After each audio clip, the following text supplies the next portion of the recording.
ഗസയിൽ നിന്ന് വരുന്നത് നല്ല വാർത്തകളല്ല.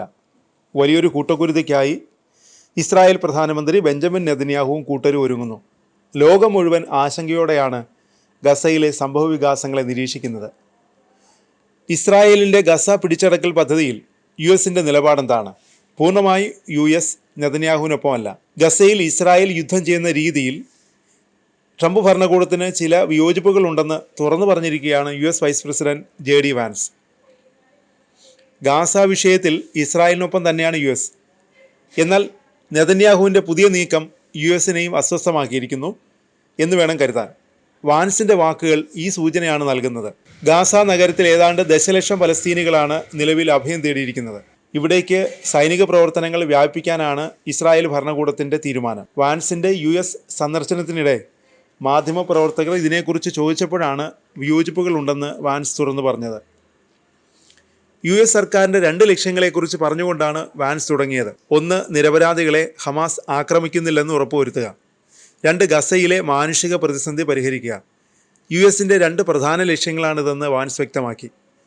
ധാരാളം പൊതുവായ ലക്ഷ്യങ്ങളുണ്ട്. ആ പൊതു ലക്ഷ്യങ്ങൾ എങ്ങനെ കൃത്യമായി കൈവരിക്കാം എന്നതിനെക്കുറിച്ച് ചില വിയോജിപ്പുകളുണ്ട് വാൻസ് പറയുന്നു. വളരെ സങ്കീർണമായ ഒരു പ്രശ്നം എങ്ങനെ പരിഹരിക്കണമെന്ന് നമുക്ക് കൃത്യമായി അറിയില്ല.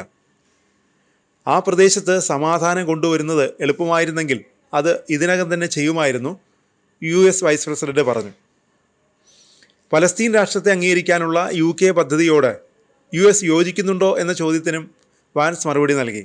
ഈ വിഷയത്തിൽ UK-ക്ക് സ്വന്തം തീരുമാനമെടുക്കാൻ അവകാശമുണ്ടെന്നാണ് വാൻസ് പറഞ്ഞത്. എന്നാൽ അമേരിക്ക ഇതേ പാത പിന്തുടരില്ലെന്നും അദ്ദേഹം വ്യക്തമാക്കി. പലസ്തീൻ രാഷ്ട്രത്തെ അംഗീകരിക്കുന്നതിൽ എന്ത് അർത്ഥമാണുള്ളതെന്ന് എനിക്കറിയില്ല, കാരണം അവിടെ പ്രവർത്തനക്ഷമമായ ഒരു ഗവൺമെൻറ്റിൻ്റെ അഭാവമുണ്ട്, അദ്ദേഹം പറയുന്നു. അതിനിടെ ഗാസ നഗരം ഏറ്റെടുക്കാനുള്ള ഇസ്രായേലിൻ്റെ പദ്ധതിക്കെതിരെ സൗദി അറേബ്യ രംഗത്ത് വന്നു. ഇസ്രായേലിൻ്റെ ഉപരോധമാണ് ഗസയിൽ പലസ്തീനിയുടെ പട്ടിണിക്ക് കാരണമെന്ന് സൗദി കുറ്റപ്പെടുത്തി. വംശീയ ഉന്മൂലനം നടത്തുന്നതിനും ഇസ്രായേലിനെ സൗദി വിമർശിച്ചു. ഗാസ മുനമ്പ് കൈവശപ്പെടുത്താനുള്ള ഇസ്രായേൽ അധികാരികളുടെ തീരുമാനത്തെ ഏറ്റവും ശക്തമായ രീതിയിൽ അപലപിക്കുന്നു എന്നാണ് സൗദി വിദേശകാര്യ മന്ത്രാലയം പ്രസ്താവനയിൽ പറഞ്ഞത്.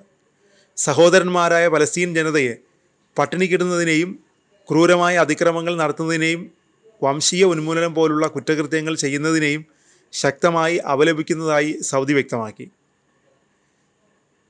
എന്നാൽ ഗാസ മുനമ്പിൽ പട്ടിണി സൃഷ്ടിക്കുന്നത് തങ്ങളല്ലെന്നാണ് ഇസ്രായേൽ പറയുന്നത്.